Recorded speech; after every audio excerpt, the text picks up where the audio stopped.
Wes, it's Thursday Night Football, take two. Lions and Packers. Time for final thoughts.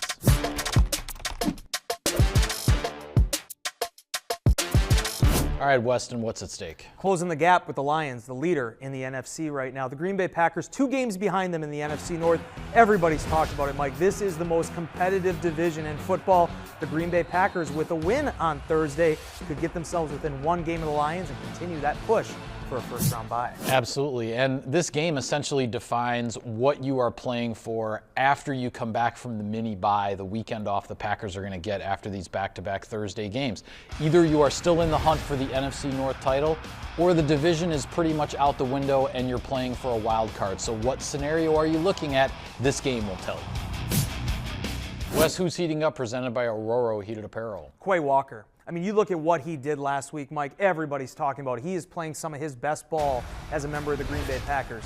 He's being more decisive. He's obviously has all the intangibles you look for at the linebacker position, in addition to the fact that he also has that component of his game where he can blitz the quarterback.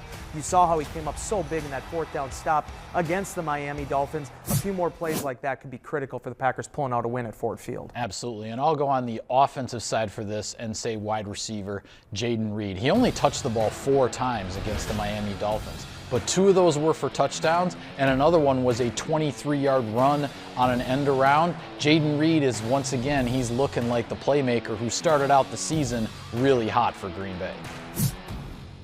Wes, I say the Packers win this game if they come out of that Ford Field tunnel on Thursday night playing clean football. Because, yes, you always want to start fast, but you look back at that first game against the Lions, it was this combination of drop passes and penalties and a crucial turnover late in the first half that just put the Packers in a huge hole. You don't want to be in that position against the Lions, and that starts with playing cleaner football. Excellent point, Mike. And for me, the Green Bay Packers win this game if they are the better running football team.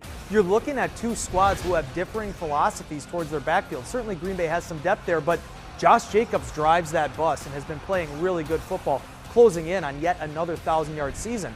On the other side of things, Jahmyr Gibbs and David Montgomery both are nearing 1,000-yard seasons. We saw in that first matchup how critical it is to the Detroit offense to be able to establish the ground game, wearing down defenses. The Packers need to meet them in the trenches. They need to play physical. They need to generate yards on the ground. Absolutely. And with that, we'll sign off on this edition of Final Thoughts. Be sure to follow all of our coverage of Thursday night's big game from Detroit. We'll have it all for you on Packers.com and your social media channels. Thanks for watching, everybody. Enjoy the ballgame.